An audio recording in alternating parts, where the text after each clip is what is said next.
Every business has a story, and every leader has a journey. This is where your stories are told. What is your story? Welcome to Boss Talk. My name is Julius. I'm your host. And as usual, I got my son, Dominic. Hey, Dom, how you doing? I'm doing good. Another day in the life. We got a great guest on the show, and looking forward to this one right here. All right, you ready? Of course, I'm ready. Okay. John, you ready? John, are you ready, man? I was ready the moment I saw Boss Talk. I was like, you already know, I'm coming. Yeah, let's go, man. Come on. But before we get to know John, for those of you that don't know him, John is the owner of JP Fitness. Let me tell you something about JP Fitness that y'all don't know. Let's do it. You want to hear it? I'm excited. All right, when I think about JP Fitness, there's a few things that comes in mind. The atmosphere and the design. Spectacular. All right? I like It it. smells good. It does. Everyone looks good. And it's flawlessly clean. That's one thing that stands out about JP Fitness. By the way, it's a high-end gym. It is. It is, right? Top tier. Top tier, man. Top tier. And another thing that comes up too is the equipment, man. The equipment and the facility, they are perfectly maintained with all the latest equipment that you need. And it's not just a gym with they got everything. If you're looking for a training program, if you're looking for individual trainers to help you through your fitness journey, they got you. And one of my favorite thing about JP Fitness, if you don't know, is the white glove service. Yes. The staff is highly attentive. They take great pride in caring for the customers or the members of JP. And finally, they offer workout programs. When I talk about the workout programs, you got to check it out for yourself and see if you can keep up. If you're trying to be lean and mean, Yeah, you're trying to be lean, get jacked. Exactly. Whatever. You gotta come check it out. So, anyways, John, thank you for taking the time, man. Welcome to bet. Boss Talk. Thank Yeah, you. welcome. Thank you. A golf clap. That was beautiful. Hey, how about that intro, like that man? one. You That like was that? good. That was a nice intro. When people ask how things are of business, why you did it, and like, you take a moment, and that right there to me was like, I made it. That's Yeah. exactly what I wanted to do with JP. It's exactly how I Yeah. wanted people to view it, Yeah. and I hit it home with the exact kind of Yeah, stuff I man. wanted to No, hit home with. Yeah, you, I like you, that. you got an amazing facility, and when you really think about, like, when I walk in your gym, there's nobody breathing down your neck, trying to fight for the next dumbbell. Facts. Yep. You know what I mean? Like, it just seems so chill. You go at your own pace, and yeah, you got a good program, man. Congrats. Thank you. Yeah, man. Let's transition, man. I know you just celebrated your 10th year anniversary.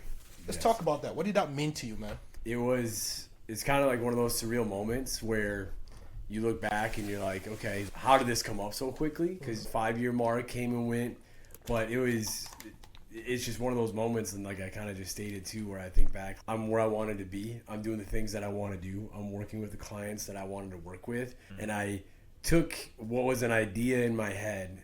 And mind you, my wife thought I was crazy, and she was only my girlfriend at the time, and made it into an establishment. I made it a tangible object. I made it a place that people like to frequent, and I made it successfully. And that, for me, seeing this 10 years, I was like, would I have projected, when I started it, to be in a different spot at year 10? I think I did. I think I had a different mindset of where I would be, but that's not to discount where I am. Yeah, man, that is an incredible achievement, man. You should be very proud because it takes a lot to get your business to that year 10. A lot of people don't understand the grind, but when you hit that year 10, it's a big milestone. So congrats, man. Yeah, Hey, congrats we're gonna for get sure. into more details, man. But before we do any of that, hey, Dom, why don't you get John a little comfortable? Let our audience get to know him a little. I always gotta start every guest that come up on here. I gotta ask the 3 questions. Yep. So the first question I got, just to get started, what's the most rewarding part about helping people reach their fitness goals?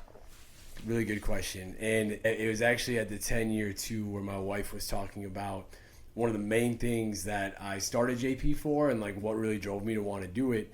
I would say like my niche and what I've been really good at in my career is getting people excited about the idea of seeing their fitness goals become a reality and come to fruition. Yes, sir. And I enjoy those moments. I enjoy those initial meetings. I enjoy like hearing what people want to accomplish and then helping them kind of paint that picture. And where I worked at before, which we'll talk about as we go here, that's all I did. I would talk to them about it. I'd get them set up, send them on their way, and I wouldn't see them again. And for me, as I was just running through the paces like that, I'm like, I'm not getting to see this through. I'm not getting that opportunity to check in with people and hear about like the successes, also the struggles, but them still continuing to chip away and get there. And so for me, what's rewarding is being there and being more involved, being more personalized with people and seeing how it changes their life. That's what's up. Like I always say, like you go to be a doctor to save people's lives, and working in my opinion in this fitness world, like we're in the business of changing people's lives. And I had a lot of different paths I wanted to take, right? Like you're always thinking like trying to follow the money but also follow what I like. Yeah. And I look at where I've landed and what I do, and I'm like, this is to me the best space that I could meet people and help influence them to make a positive change in their life. Yeah. In medical setting, it's tough because they're just sick. There's already a little bit past. Not everybody's in the mindset of I want to become healthier. It's like I just want to feel better. Yeah. And so I would say that most rewarding part for me is being able to catch people when they have that light bulb on, or where they have that little bit of motivation and gumption to want to do something, and then be able to help capitalize on it and be like, hey, let's actually see this happen for you. Exactly. Because self-confidence is a thing. Yeah, 100%. 100%. So it means a lot. So when people are not, oh, I'm too fat, or I'm too skinny, or I'm not eating right, Yep. and people like you come in their life and they change it, and now they're going out in public or just feeling good about themselves in general, that's everything to them. Yes. So it makes them perform better in their life. Yeah, Makes makes them do- feel good. Feel Yes. good, feel good, Everything. look good, play good, pay good. Yeah. So big shout out to you. Like, what have you done? I'm assuming, and you changed multiple people's lives through 10 years. So that's 10 years. man, Yeah. 10 years. Yeah. It's a long time. Hey, that's gonna be you, man. 10 years from now, you have Captain Clean and Clear. You Yeah, know? I know. I'm gonna look back on this moment. Like, yeah, John made it. Like, you made it, man. I ain't gonna lie. Where there's a will, there's a way. There's a way. All right, I got a second question for you. So, who is someone that you have looked up to or you have admired? Sure. You know, like I think an easy answer, but it aligns and it makes sense.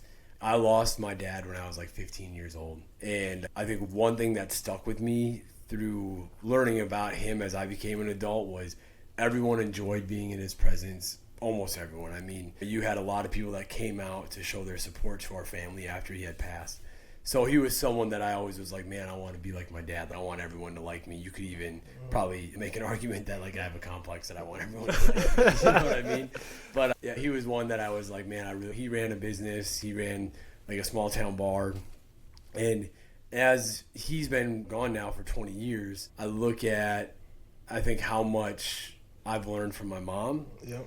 And she's someone I look back at those moments of my dad passed. She ran this establishment that they were doing together by herself for 5 years after he passed. And we lived in small town Minnesota, Pemberton, and people, there's not much to do.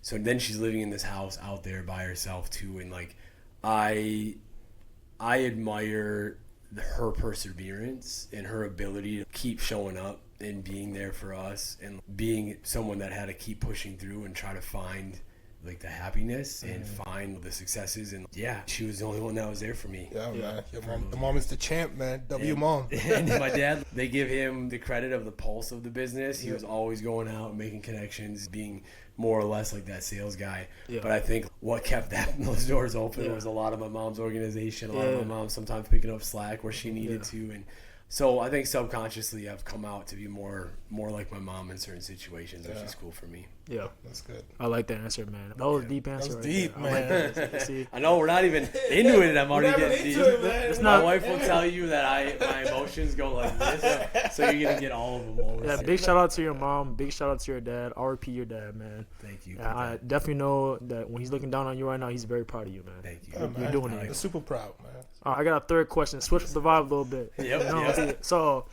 every time I work out, I've been trying to stick to a schedule. I work out. Let's say I have a goal, right? I want to work out 5 days a week Yep. for 3 months. But during those days, I'm just like, I don't know if I can make it today. Dang, I'm waking up at 5 a.m. So I want to hear from you as a trainer, and you have a scheduled appointment with someone. What is the funniest or craziest excuse you ever heard from someone who couldn't make it to a workout session? Can it be if they actually made it but didn't work out? Oh, yeah. So, Oh, wow. I want to hear that one, too. Yeah, okay. I've had plenty of the 1 minute beforehand, oh, I'm sick, I can't make it. Like, you didn't just get sick, right? Yeah. That didn't happen. And so naive when I first started, we would do these body composition assessments. And so then and this was my first taste of an appointment-based schedule. Like, I had my day teed up, I had a client, then I had these assessments, and then I had another client. Yeah. And I'm like, sweet, I got whatever, 4 hours, boom, boom, this is going to be good. Client 1 shows up.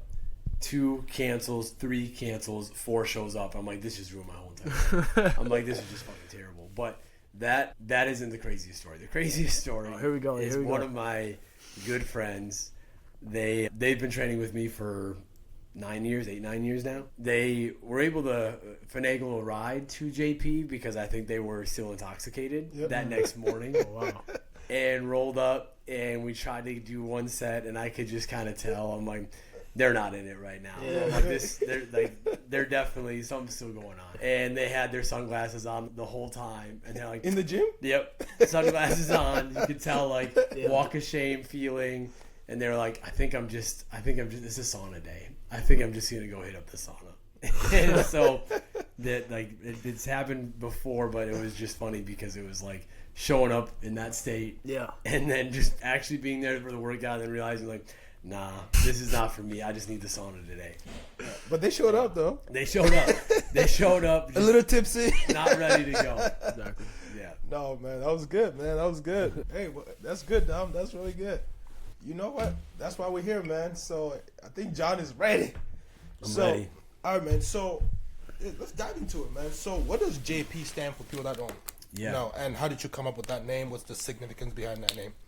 If you don't, one thing you got to know about me is I'm pretty stubborn, and I'm not that good at following direction. And I would say sometimes I don't play well with others. I don't work well with others. So when I started JP, it was essentially just going to be my training studio. I was going to train clients. So I made this business model based on just being a training studio for myself. So I called it JP. JP stands for my first and middle initial. Okay. So John Patrick. Okay, John Patrick. Okay. Yeah, John Patrick Jameson. Real Okay. Irish. And, Okay, that makes sense now. I was like, okay, what's JP stand for? Okay. You say Patrick is your last name? my middle name. Middle You name. meant him, okay. I thought JJ Fitness sounded whack, so I was like, I'm not calling it JJ Fitness. John Jameson. Yeah, we're Yeah, gonna I call like it JP Fitness. Good choice. I like And so yeah, that's where the name came from. All right, that's good. So what sparked you, like, when you think about, like, when you first started the business, like, how did that all come about? Can you just walk us through, you just wake up one day, hey, JP Fitness, Mankato. I know it doesn't go like that, but what really just made you want to start that? When I first drew up this logo and this idea, I was still in college. And I was going to do some just park workouts. I had bought this traveling kit. And I was living in Minneapolis. And I'm like, cool, this would be fun to just kind of have my own thing, make some money, whatever. Yep. I put that on the back burner as I looked for, like I said, something more stable, like trying to follow the money or something that was going to be more consistent. I worked in the recreation setting, kind of did some things that way. But as I progressed and moved around the country and came back, I started dating my now wife. And it was between if we went to the cities and I continued a succession path of the company I was working for, or I would move back to Mankato and live with her and find my career path here. She has a son, like my stepson. He just graduated high school, by the way. Okay. Shout out to Jackson. Shout out Jackson. Man. What's up, Jackson? He was going through some separation anxiety between her and his dad. So we chose to go to Mankato, and the fact that I didn't want to make things harder on him. And we just didn't have a lot of, like, the risk, there wasn't a whole lot there for me. It was like, I can try this. We didn't have a whole family. We didn't have all this stuff together, right? It was easy at that time to be like, let's try this and see what happens. And to be honest, I didn't see other brands matching what my vibe was and what I wanted to do. And I felt like, I was like, no, I don't see that on my shirt. But I was like, I think there's a hole in this market of bringing a more elated fitness experience and having something that is what is now JP Fitness. No, that's pretty cool. Yeah, because there's a lot of gyms in town, right? Yeah. Competing for the same people, same vibe and atmosphere, but your niche is very specific. And this maybe sounds like Nah. arrogant when I say it, and I try not to, but when people are like, what's your competition? I'm like, I'm not sure I found another place that's mine that I could say that we would go jab for jab, tit for tat on things. Yeah, no, you know what? People can take it however they want. Let me say, he's not going to say it. That's smart business because you got to know your market, right? 100%. Yeah, because when you do your market analysis, those are some of the things that you got to consider. Who are my competition? How am I going to stand out? Who am I going for? Because that pie is big, right? We can't be taking the same bite. You know what I mean? 100%. Yeah. So for me, it's more of a smart analytic strategy that you did to understand the market, understand what it takes to run a successful business. Because you could have gone the easy route, open another gym with whatever, and it not being unique. But you got a brand, bro. That brand is strong. Thank you. And that's exactly what I was trying to go for. Yeah, that brand is strong because when you see JP, it means something. You see what I'm saying? Especially when the garage opens and you're working out and you get the breeze. Oh, dude. Man, you can't buy that experience. You know what I mean? So, no, that's good. So, before the business, were you always what was your fitness journey before you got into the actual business? Yeah. Yeah. I played like football, basketball, a little bit of baseball through high school. And leaving high school, I don't know if I want to try to continue this or even if I would be able to with the skill level I had. So I was like, you know what? I think I want to at least be next to sports in some way. So I started at MSU for athletic training. Soon realized that being an athletic trainer was not what I wanted to do with my career. I think they're great, and that is definitely a grinding career. What sports were you working with? So I had just dabbled. So I hadn't done anything yet. I only did like an intro to athletic training class. Okay. And that was enough for me to realize that's not what I want. And so then I bounced around, was thinking like maybe medical field. I started to realize too, so like I said, I'm from just like south of Mankato. Coming into Mankato, me and a lot of my buddies moved in together, and I just really found I had one of those moments where I was like, I'm not going to find a real career if I continue to live this lifestyle with people that I'm hanging out with. And Yes, sir. no knock on that. We had a good time. We enjoyed it, but it was time to, I guess you could say, grow up and find something different. Yeah. And I moved to the University of Minnesota. That's where I transferred there, and I moved to Dinkytown. And as I started my college career there, I was just like, I got heavy into fitness. There's a couple local guys that would work out, and I always wanted to stay fit, and it was always a big part of my life, especially like when, man, maybe we should peel back even deeper. Like when I was a freshman, in high school, when I was a freshman in high school, I didn't even want to go out for football because I was like, dude, I'm like at that age, I was like 5'8", 5'9", and I was like 135 pounds. And I'm like, I'm going to get just fucking rolled out. There's no way this ends well for me. What, Coach put you at safety? Yeah. I'm like, dude, I can't. Punt returns. Yep. And it was actually after the 2 weeks, 2-a-day camp that they would do. He called me and he's, hey, you're too good of an athlete to not come out and do something. You got to come out. And I'm like, all right, I'll come out. So then, of course, I'm catching all this shit from everybody because I skipped the 2 weeks, 2-a-days camp. And I roll up. And it was after that year that I was like, all right, I need to do something. I need to put some size on. If I'm going to compete, I got to get big. And I'm still working on that, by the way. I'm still trying to get big. Okay. But I just started lifting. I was like, I need to lift weights. And then that's kind of, I would say, I like wrote myself some workout programs, started lifting then. So now you fast forward to, that's been consistent in my life. I'm at the University of Minnesota. And I'm looking for jobs. I'm looking for anything that can get me connected because I'm feeling really out of place. I got no friends I moved up there with. In classes, they're such big classes and it's such a big campus. Like everyone that knows each other, it's because they met each other their freshman year. So I'm like, man, like I'm just an outsider right now. So I find out they have these jobs as working as a student personal trainer in the recreation center. And I'm like, oh, that'd be kind of cool. Like I could see myself doing that and like using that to then kind of give me some experience in working with people. And it just so happened that like my sister had been living in the cities for, at this time, maybe 5 years. Okay. And she was working at Old Chicago in Uptown when that restaurant used to be there. And her manager, so like her boss, his wife was the fitness director at the rec center. Okay. So I had this kind of like roundabout in where I was like, hey, I'm interested in this. And she's, oh, that's like Ben's wife that does it. And I was like, oh, cool. So he was able to kind of hook it up and get me connected to his wife. And she ended up hiring me in the end of 2011. So I started January of 2012 Okay. as a personal trainer. And so, yeah, that's like where it started for me. Man, that's cool, man. So there's always a story behind everything. And one of the things that it is very common that when you graduate from college or you're in college, you can feel lost because you think, hey, I got the degree. Then you go, now what?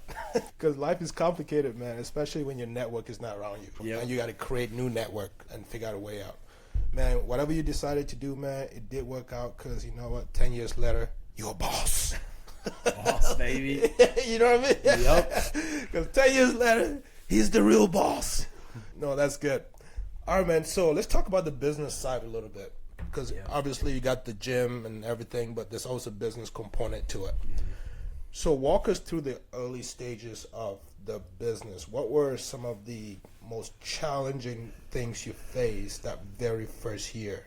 Because I think that is so important for our audience to hear. Because when you think about that first year, I talk about this all the time, and I'm going to continue to stress it every time I sit down with business owners, successful business owners, right? We're not bringing, we'll bring anybody here. Even if you fail, we may bring you up here. Okay? But we're talking to successful business owners. That means they've gone through it. But that first year is tricky, John. So when you think about it, like, walk us through that first year experience. What was the most challenging thing you faced? Was there times where you wanted to tap out or give up? And how did you keep going? Yeah. I would say the first things I faced was like, how do you get your name out? Yep. How do you like advertise? How do you market yourself? What's the best strategy with that? And once again, just kind of being naive, thinking it was easy. Like I just have this mindset, like I can do anything. If I want to do it, I'm going to do it. Yeah. And realizing like it's not going to go exactly how I expected it to go. I would say the most challenging thing right away was like, I don't even know like the best way to put a formal tagline to it, but you get like your hype people, right? Like your people that are close to you, people that like know you and you're on social media, and like social media 10 years ago was so much different than it is now too. Definitely. But you get those people that hype you up, this is so cool, this is awesome, so happy for you. And like even not only like my family and friends that didn't live local, but then my people that did live local, and you just expect them to show up. You know what I mean? Like you just have this anticipation that like, oh, they'll be here, they'll do this. Like one of the first weekends I did at the park workout, that's what I was doing. I was doing like at home, in-home training. I was driving around to people's houses, and then I'd do like in the park group sessions. No one came. I roll up, and you're just like, damn, that was the biggest flop. Like, there's no one here. Yeah. It was, That can be deflating, man, because we're not going to say the business name, but there's a new business that's going up in town, and the guy set up a listening session. He booked 2 days worth of listening session. Oh man. It's supposed to start at what, 7 o'clock, 7 p.m.? Okay. My son and I, Dominic was like, Dad, we got to go support this guy, right? So we show up, and the guy goes, man, I was starting to lose faith in humanity. We're the only 2 people that showed up, man, in 2 days. So, man, I'm telling you, that's because the thing is, you got to understand, like, your enthusiasm is one thing, right? But behind that enthusiasm, there's also a strategic perspective. Your family and friends, most of the time, they feed into the enthusiastic part of the thing, the feeling part of the business, but not the strategic perspective. In a way, they're playing the role to hype you up so you can keep going, giving you that energy. But at the end of the day, it's you that got the vision, that got the strategic perspective. And you also said something that is important for people to know. When you think about your like you were saying, just getting your name out there, getting your business name out there is the most difficult thing to do. Because a lot of times you are passionate, you understand the business, you got the best strategy, but nobody knows about you. And then they go, how do I get my name out there? So people care and understand the services that I provide. And I think that is some of the things that people don't consider before they go into business. So it's very important if you're thinking about starting a business, especially that first year, There are 3 key things that I would recommend. Number 1, you got to understand, you got to make sure that you are very clear in the services that you're going to be providing. You got to make sure people understand, so you got to spend money on advertisement. You got to understand that first year you're probably going to be running a negative cash flow most of the time because you're spending your own money. So your receivable, your payable is going to be high because that doesn't change, because you got to pay the light bill, you got to pay the rent, your lease, and all that kind of stuff. And you may not be, in your case, you may not be getting enough return from the gym members at that point. So you're running a negative balance sheet most of the time. But you got to plan for it. That's why understanding cash flow is so important. Yeah. Very important. It's 3 key things. You got the service that you provide, you got your payables, you got your receivables.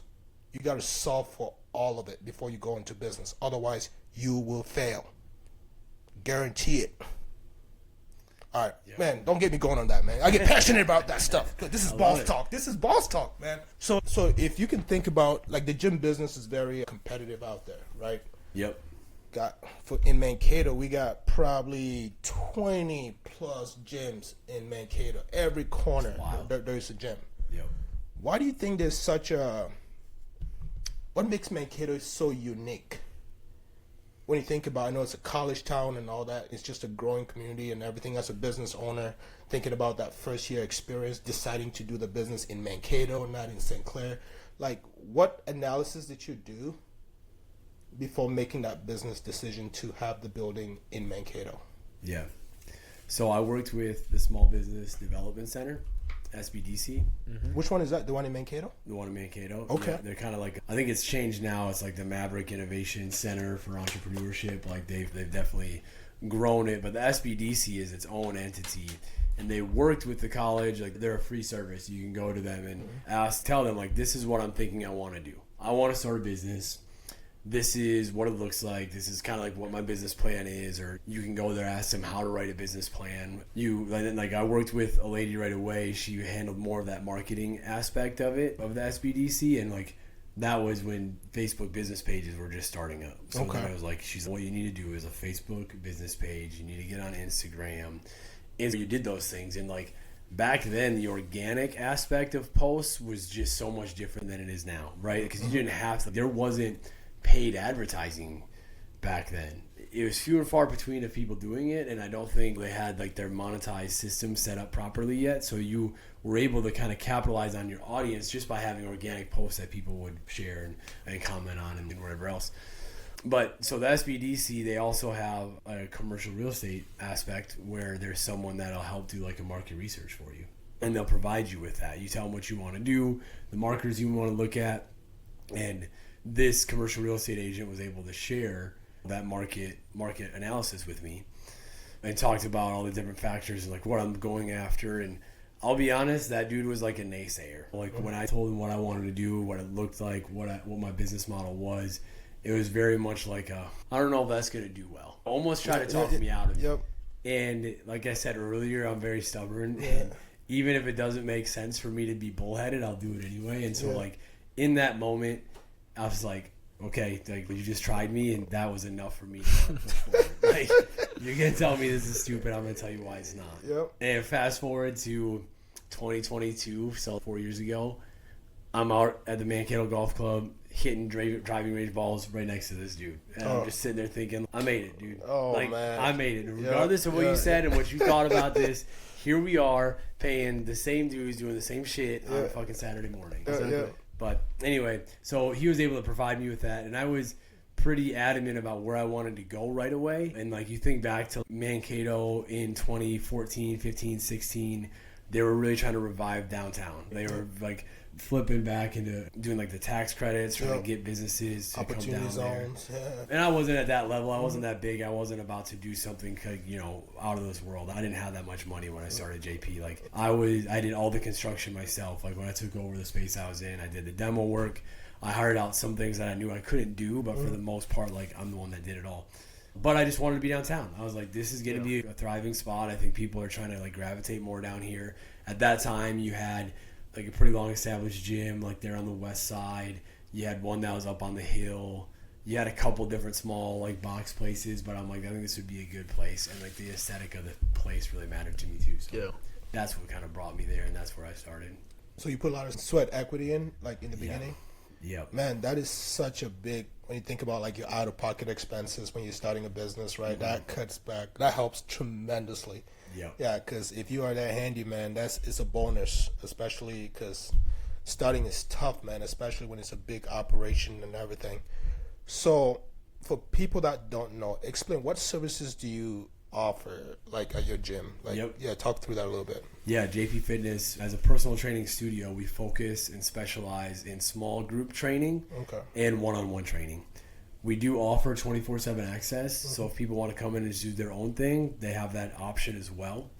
And we'll train with people in a one-on-one setting anywhere from one time a month up to 3 times a week or more if they would like to do that. But our business model is pretty set up on just like the max amount is 3 times a week. What you start to really run into is scheduling issues and conflict, especially when you have the demographic that is able to spend that money long term. They're usually pretty busy with their schedule, so it's tough to see them more than that. But yeah, team, like we do a lot of people will call them like group classes. That's tough for me, and it's always like a challenge because people look at a class like this is a fitness class, and a fitness class to me is like group fitness. You're in a room with 30 people, you're all doing the same shit to like the beat, or like you got an instructor that's like leading you through the movements and you're doing it with them.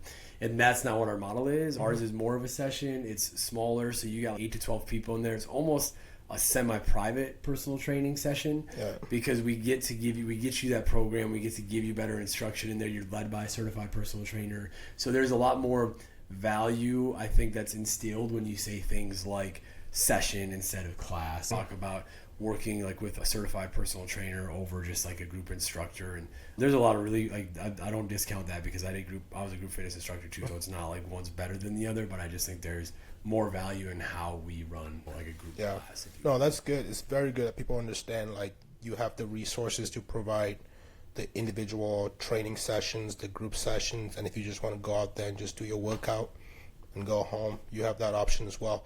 So being the business owner, I'm pretty sure you also train people, right? Yep. So how do you balance those two things?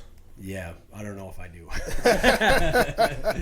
This is where your wife, I'm pretty sure your wife was giving you some advice, man. Yeah. You got, work-life balance is important, but how do you balance being the owner? Because when I think about being, man, you're the CEO, you're the head janitor, you're doing everything. Then let alone, then you got to train people as well. Yeah. Because I think that got to feel good because that's where you shine. This is what I do. This is my craft. This is your craft. Yeah, talk through that process a little bit, how you balance those two things. Like I made that joke, but right away there wasn't a good balance. I was working 80 hours a week, and there's still times where that will be part of my life where I'm back in that saddle doing those hours. But I've come to realize if JP at this point in its stages of life is going to continue to grow, I need to be more of that mentor. I need to be more about how is the business functioning, like where am I driving this bus, and less about what am I doing on the bus in the training. I still have a good basic clientele, people that have been working with me for almost all 10 years I've been in JP, which is fun. And even when I started JP in Mankato, I had two or three clients that would come down and train with me from Minneapolis. I trained up there, which was kind of sweet. You figure out the people that are going to be here that I know what their goals are and I know what they want to get out of the training session. And they're also going to be the people that understand what kind of attention I can give to the training session and to what their program is too. And so I have been able to kind of whittle my schedule down to just those people that I know I'm going to work well with. And a lot of them end up being like business owners and people that are in the same shoes that I am, but have been doing it 10 plus years longer than I have. So it also is really nice too to be able to have those people that can be like a sounding board for advice. And once again, I go back to I'm living that dream that I put out for myself 10 years ago, where I told my wife, my now wife, I told her at the time that I want to work with successful business owners. That's what I want to do. Yes, bosses. And now here we are. Yeah. Working with the boss. If you ain't a boss, man, I'm telling you, man. Hey, hey, are you a boss? Because this is what it's about, man. Boss talk. We're trying to elevate people. That's why when we started this podcast with my son, we just like, man, we want to celebrate people's success and hear their story. And this is exactly what we're talking about. Because what you're sharing about having a vision, having a niche of people that you want to work with. Like I said, there's so many billion people in this world, man. You can't please everybody. You got to figure out your own little craft and just go get it. That's what it is. But always remember this, man. I'm still practicing work-life balance, I would tell you, because my wife tells me I work too hard, too much, all the time. My brain will not shut off. And it is tough. It is tough, but when you love what you do, man, it doesn't feel like work. You know what I mean? So it just feels like... Well, I think that's what makes you successful, yeah, right? It doesn't is that feel, you keep the gears turning it about different things. And yeah, it doesn't feel like work. No. Yeah. Anyways, man. No, that's pretty good, man. So when you think about your business right now, like when you started like 10 years ago, you just had your 10-year anniversary. I'm pretty sure you had a vision. You know what I mean? Do you think the vision is playing out exactly how you want it? Or like what do you got to do to, Yeah, talk about that a little bit. No, man, I've taken like 37 different detours on this. Exactly. That's what I'm saying, man. Talk about that because... I found myself back to it. And I've come to realize, too, that, like, the vision I had at 24 or 25 when I started JP and what I have now is still the same of what I want to provide for myself and having my family and, like, where I want JP to go. But it's got a different taste to it now because of the fact of what I've learned along the way.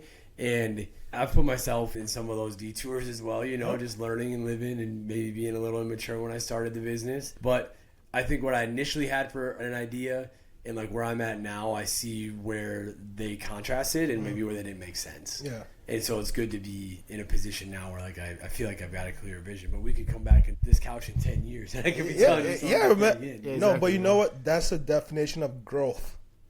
I talk to a lot of business owners every day, and there's nobody that has like that perfect strategy that doesn't have bumps in the road. You got to evolve as a business owner.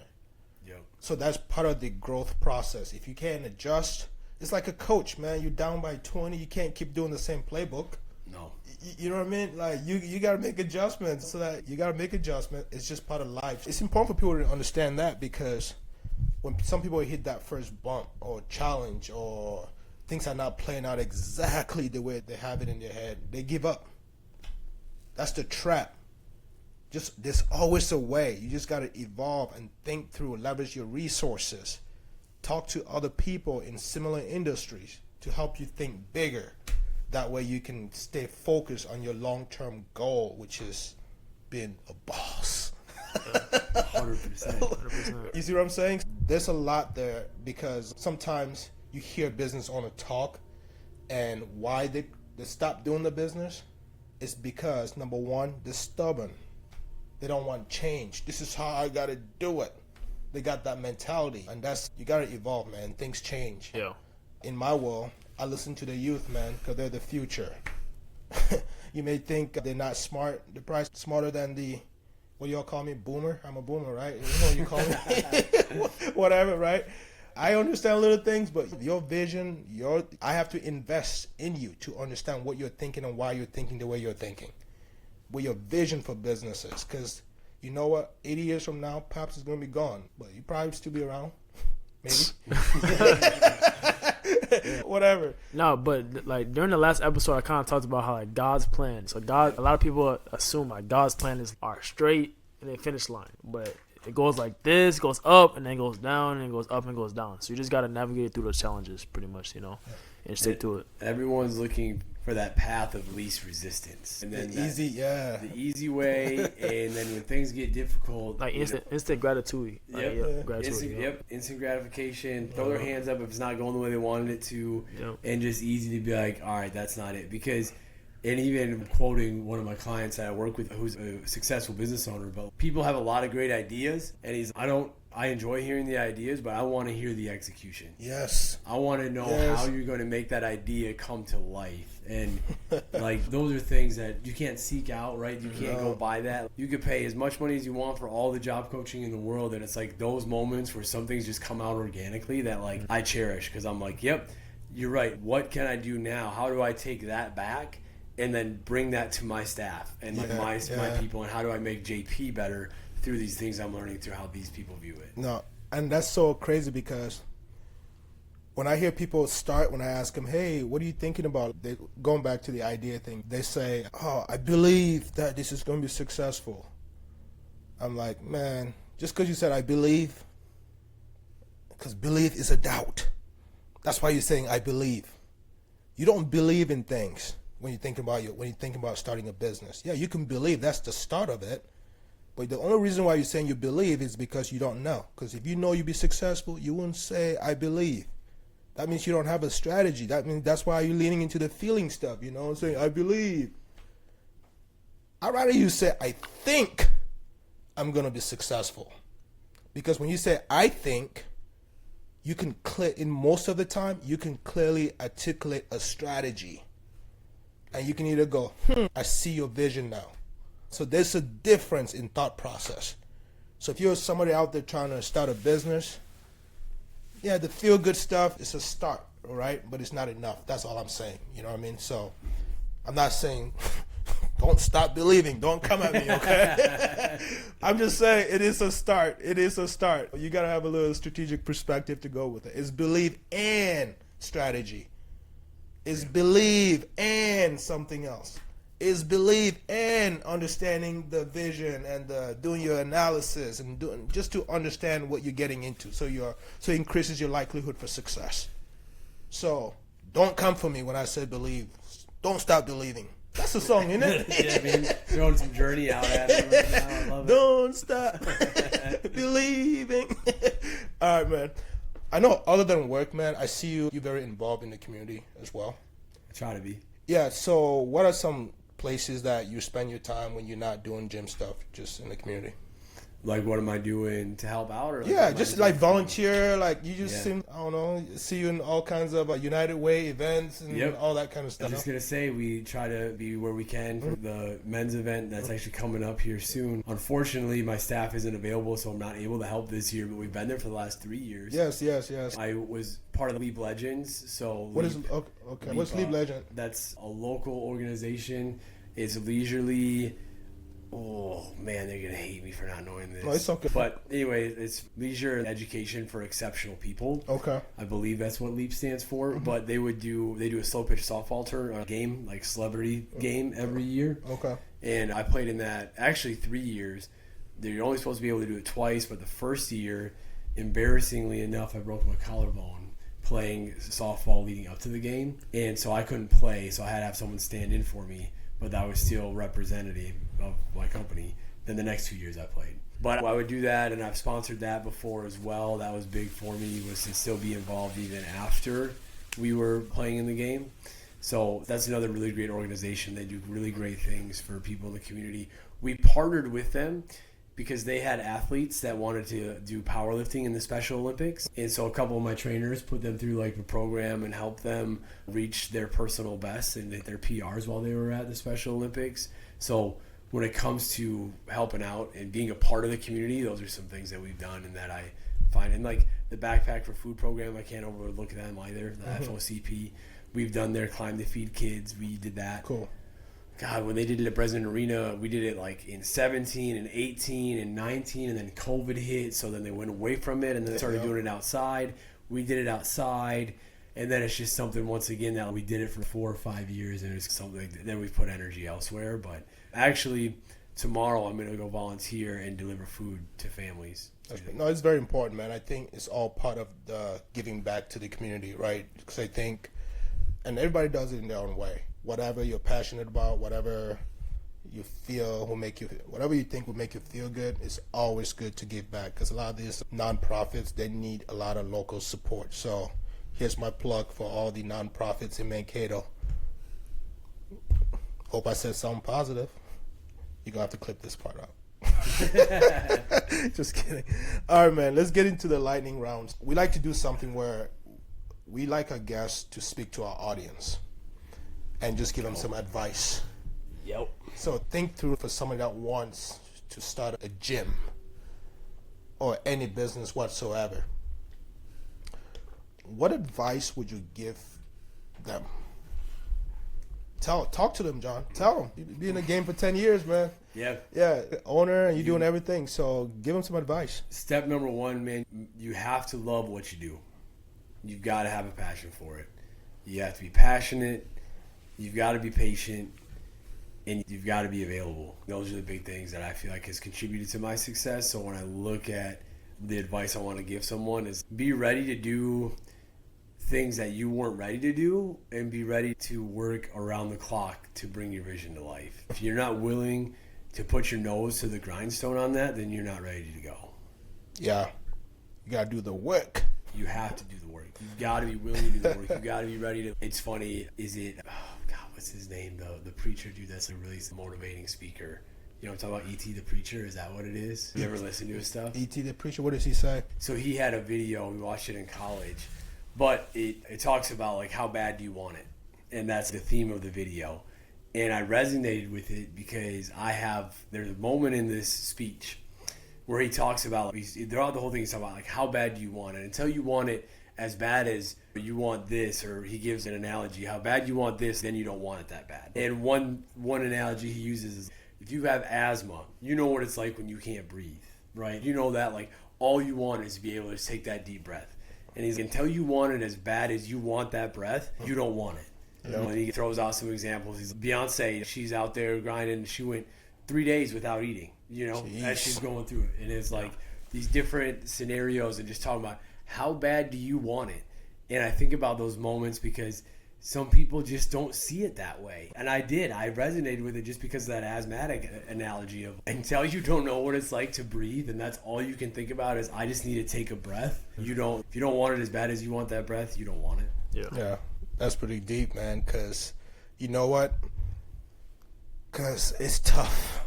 You gotta, when you start a business, it's just you and it's just me, myself, and I in most cases, right? So you can't be distracted. You got to be focused. You got to go in. This is my life. This is how I'm going to pay my bills. This is how I'm going to get my freedom. This is how I feed my family. This is how I'm going to feed my family. If I don't do this right, if I don't do everything to perfection, it's not going to work. So that's an excellent advice, man. Thank you.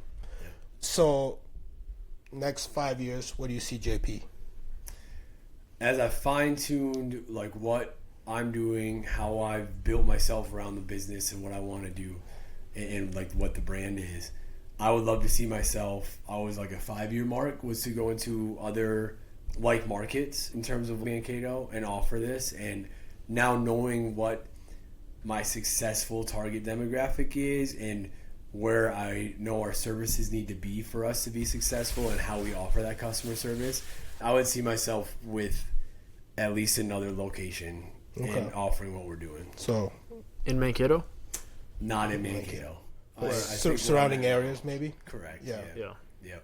That's good. Surrounding area, something regional, something that is still, I would say, feasible for me to get to and back within a day. I've come to realize, too, I think why we've been successful is being an owner-operator and being like a face that's in there and finding someone that can bring that same energy, has that same mentality, and that because you put a lot of value, a lot of investment into people, and you got to trust them. I've seen other places, and they can be local, it can be people I've met that like I would say don't do as well because they're not willing to trust somebody. That goes so far, and that goes such a long way if you're willing to trust somebody to do what you're doing and to represent your brand. So anyway, that's if I can get that right person, which I feel like I'm on that path, I think we could do that. And John, you're gonna get there, man. You got the vision, you got the know-how, and you know what?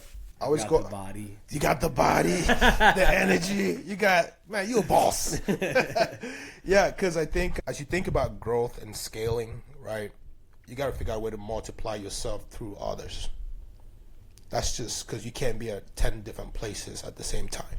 Correct. So I always say we got to think, hey, how do I multiply my vision or myself through other people?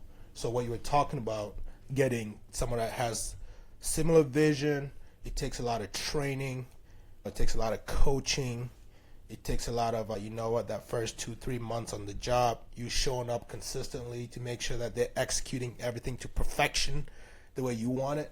That way they can maintain that brand, because you can't mess with the JP brand, man. You cannot, man. I'm telling you, it's tough. All right, man. Hey, man, you're a good sport, man. Thanks for sharing your story with us. You have a very inspirational story, and your pops he's looking down. He's super proud of you, and your mom is the ultimate champ for holding it down, making sure that you make it through whatever. And man, everything's in God's hands, man. Like when you got a vision and you got family, everybody gets a different card dealt to them. You just got to play your card and play it really well. So, John, thank you, man. That was good, man. Thank you. Definitely, man. Yeah, I appreciate it. yeah. Thank you guys for having me. Dom, take us out, man. Before I take you out, I gotta ask this question. I started the last episode. Yeah, yep. It's gonna make you think a little bit. It's supposed to make you think. So, what is one word? What is one word that you would use to describe your business? That's a good question.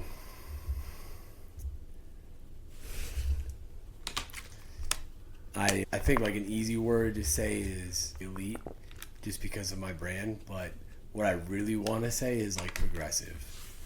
Now I think JP is progressive in what we do to bring an experience to the fitness world, and so I look at us as like everything we're doing is progressive and continuing to grow and evolving. Yeah, That's good. I like that. I like that answer, man. Yeah, just to bring y'all out, man. The support has been crazy, man. The support, the amount of shares we're getting, Thank you. 20,000 views. Let's go. Let's go. It's up to 30K views since yesterday. Oh, okay. So we can outstanding amount of support. Gained 100 followers in the last through all platforms: TikTok, Instagram, Facebook, YouTube. Since we started, like what last month now? It's been a month already. May 16th, maybe. Yeah. Yeah, May 16th. So Yeah. coming up on a month. Just appreciate y'all's support. You can follow us on TikTok and Instagram. We be posting like straight clips on there, like 30 seconds to a minute type of clips. Like pretty much like the best parts of. There's a lot of best parts that just happened just now. Obviously, There's a lot of them, man. But, We got so much footage. There's a lot of them, man. We We got a can't lot of them. 20 clips on there. So we're gonna post like the 6 like main keys in there. We're on TikTok and Instagram at boss.talk80. And then we're on Facebook and YouTube where we drop the full episodes on there only. So on Facebook, it's Boss Talk, and on YouTube, it's at Boss Talk 80. Beautiful. And we are out. Boss Talk, we out.